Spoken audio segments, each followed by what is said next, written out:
to the video. My name is Erick, Marin, and if you're here, it's because you want to talk about habits.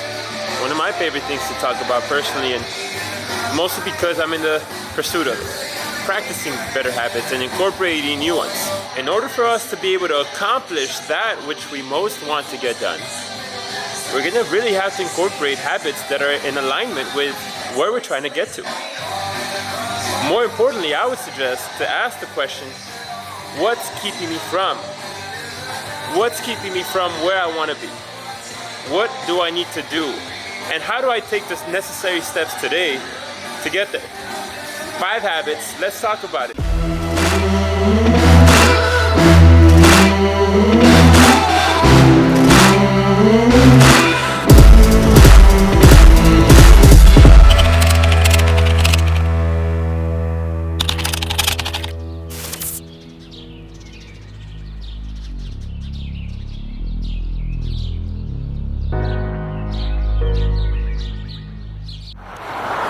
One of the biggest ambitions for any human being in life is the thrill of taking a risk.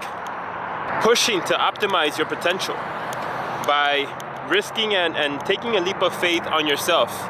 Risk looking stupid at the expense of having fun. Go out and dance and act like no one's watching, because even though that is risky, it can be rewarding. You know, allowing yourself to have that freedom of expression. Taking a risk on being who you want to be and choosing who you want to become and being unrestricted in your pursuit of it. Take a risk. Any risk at all. Take a risk on following an ambition, a purpose, or a passion. And even if you fail, you'll learn. Even if you fail, you'll grow. You'll ask yourself the question, did I take enough risks?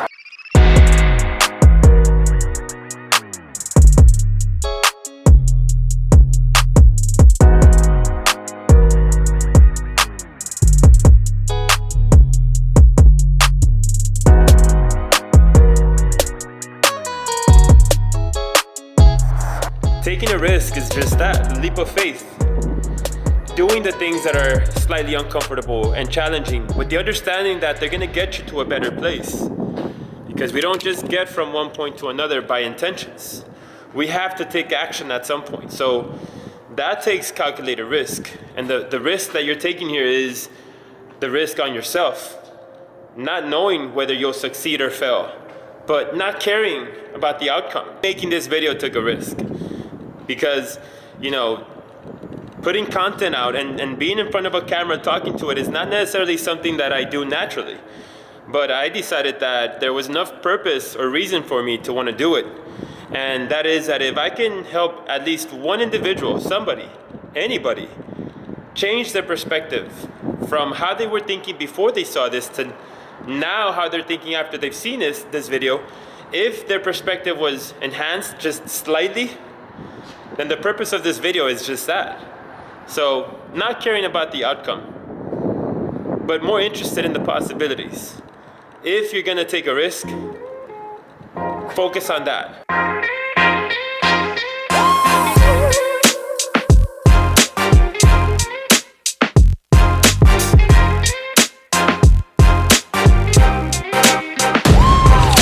Alright, so what type of internal conversations are you having? You see, there's this little voice inside your mind that you're constantly in communication with. You know, it's that back and forth, you know, especially when you become, you know, uncertain or indecisive. You know, that voice gets really vivid, where you start questioning yourself and wondering about possible outcomes and scenarios and things that may or may not happen. So it's that conversation. The way that you talk to yourself is what you need to become aware of. Now, if you're gonna level up here, it's by doing just that, becoming aware of the conversation that you're having inside your own mind and realizing whether it's a conversation that you want to keep having, or if you could think of a better way to have a conversation with yourself, how would that look? You know, so you know yourself best. If you've been having some negative self-talk, some self-doubt inside your mind, you know, how do you stop that? How can you diffuse that? If it's like a path that you're going on, and it's a path of the mind, a journey into the daydreamer here, you know, Is that a path that you want to go down? Or if you can willingly, knowingly decide to stop that negative conversation and stop letting it get steam and developing into this path that you don't want to go on, stopping that and choosing for a better route. A route that is more optimistic. A route that is closer to where you would really optimally want to be or would want to think from. Which one are you opting more towards more often? If you've been choosing the negative side, the lower side, the weaker side more often than the other, is that something that you want to keep doing? Or can you think of a better way, a more optimistic route to choose from which to proceed from? That's my suggestion here. And if you can really become aware of that inner dialogue that you have, you'll know exactly where it needs to go, especially when you have somewhere where you're trying to take it. Like finding that purpose, that passion in life. It's not enough to get there, but choosing how to get there is just as important.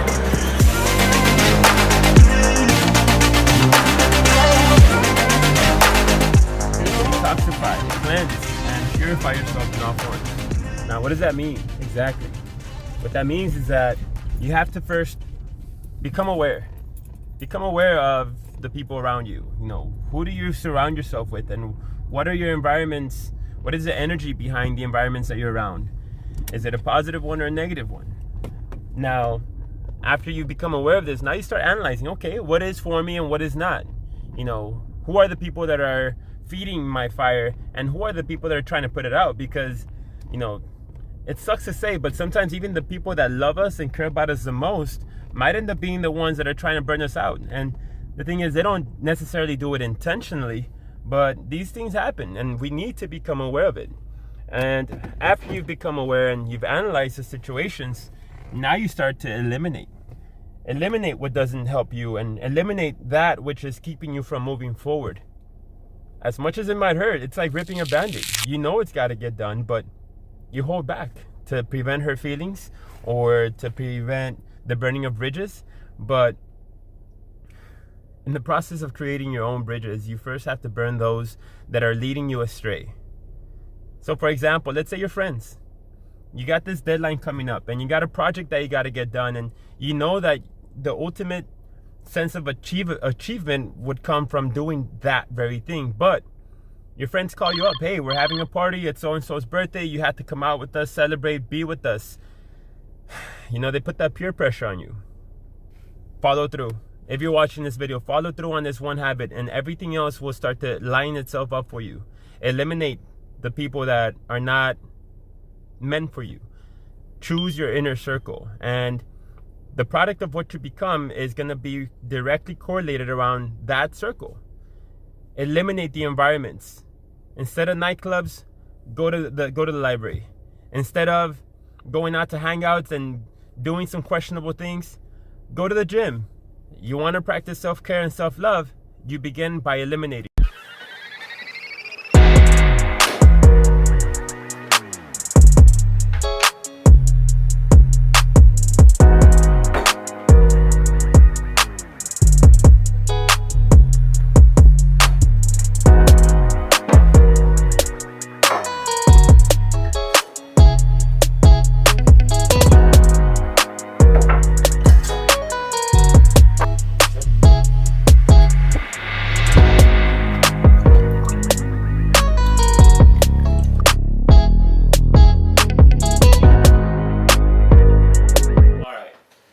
What is time management, and how do you spend most of your time? Do you spend your time wisely, doing the things you want to do, that you really care about? Or are you wasting your time, sacrificing it, not having enough of it, and always looking for more? You see, time is like a precious resource. It is not a clock with hands in it. It's an A to Z, a beginning and an end, and everything within it is of your choosing. But sometimes it feels like it's not. How much of your time is really yours? How much of your time are you sacrificing? Are you doing enough of the things that matter to you? To help you better understand how much of your time is really yours and how much of your time you're giving up, I found this demonstration that I'm going to share with you that you can incorporate into your life and see how much of your time is really yours. All right, so this is what your time looks like. If each dot were to represent 1 hour of your day. So I'm gonna take the average of what the modern lifestyle looks like in terms of hours spent. On average, we're using about 6 to 8 hours for sleep and recovery. So that's about 7 hours roughly, which is 7 dots off the board. All right, so if you're using on average 7 hours of your day to sleep and recover, that's already almost 1/3 of your day gone. You're gonna spend about 2 hours on average on restroom duties. That includes showers and brushing your teeth. And then we're gonna commute to and from work, considering the traffic, for about an hour. Now, if you're working about 9 to 5 every day, that's another 8 hours that we're gonna take off. And that leaves you with a grand total of 6. That means that out of the 24-hour time frame, 6 of those hours are yours to use to do whatever you want. But the question here is, what are you doing with your time? Are you doing enough of the things that really matter to you most? All right, so in the demonstration, you saw what the average life in modern society looks like. Some of these time frames might not fall into your lifestyle, but with the same principle, you realize how much of your time is really yours to spend. If you were to wake up each morning realizing how precious time really is, would you keep wasting it?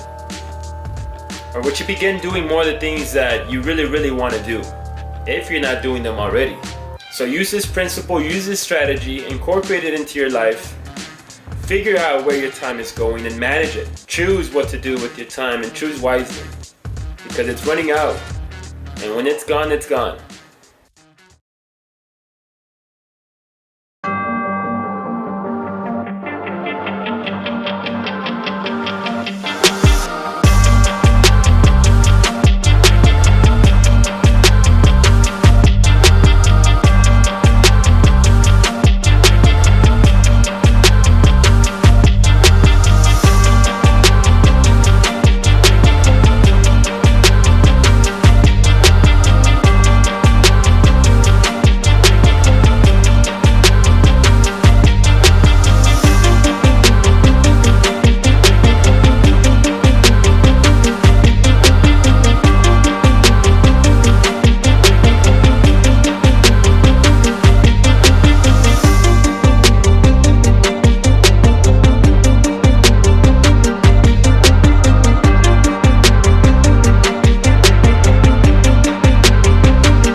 Creative energy, the concept of creative energy.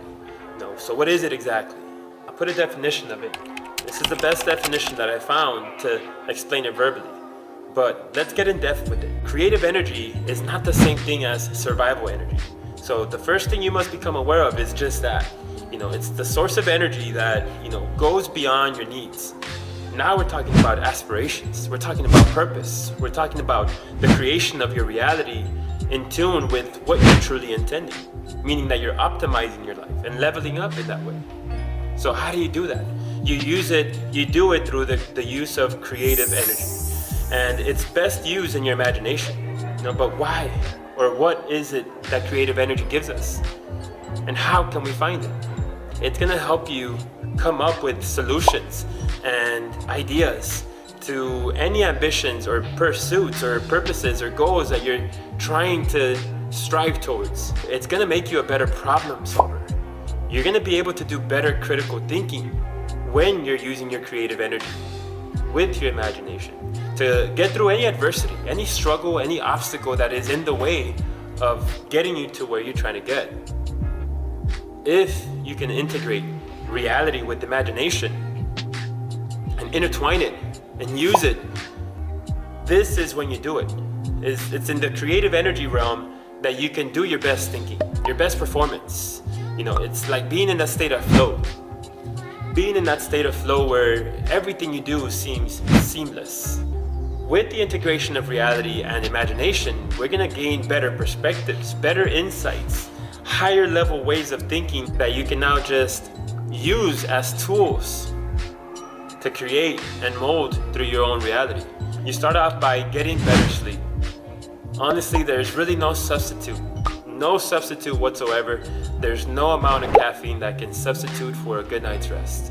Become responsible of your sleeping habits. If you're not getting enough sleep and you're prioritizing other things that are circumstantial over your sleep, you're gonna suffer. Meaning that the next day, you don't start off as a full you. You start off as lesser versions of you because of your inability to recover and recuperate. Certain times of the day, you are more productive than others. I myself, from about 7 a.m. till noon is when I find myself to be the most productive.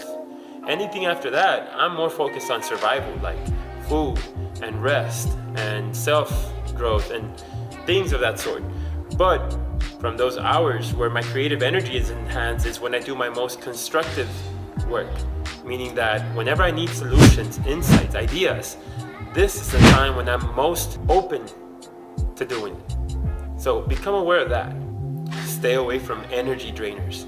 The people, the situations, the environments that are gonna take and suck away that energy that you're trying so much to protect. This one requires a lot of conscious effort because you can fall in little traps.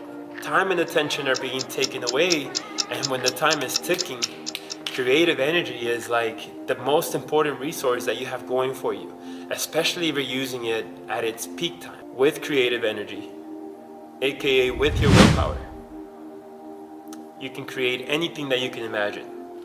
But how good you're using your imagination is also up to you. Realize that the use of imagination is kind of like a practice, a skill that gets developed and cultivated. And with the more you use it, the better you get at it. But if you're constantly focused on trying to shut it out with distractions and things that are irrelevant to really your innermost desire, then your creative energy is being used to waste. Don't let your creative energy go to waste.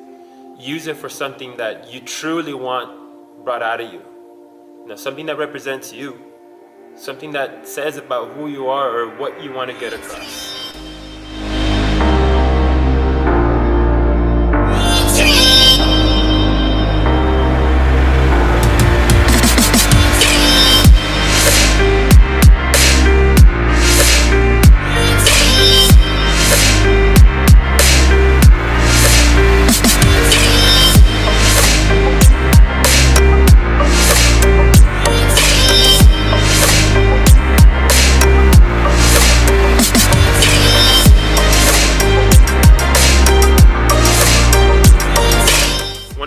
As humans is the power to create something out of nothing, the power to make things happen and shuffle through adversity and overcome. If a story about your life was being written right now, what kind of story would that be? Because that's kind of the hidden message of this video. We're all just passing by and in it for the ride. One of the few things that we're in control of is choosing what kind of chapters are contained in it. So what kind of story is being written about you, and what kind of story would you want to create? Is it a story that you would want to tell your children about, your grandchildren for that matter? Take more risks. Observe how you talk to yourself and be more kind to yourself. Realize where your time is going. Watch your creative energy, protect it because it's limited. If you can incorporate some or most of these habits, I can almost guarantee that your life will start changing for you in fun, creative ways.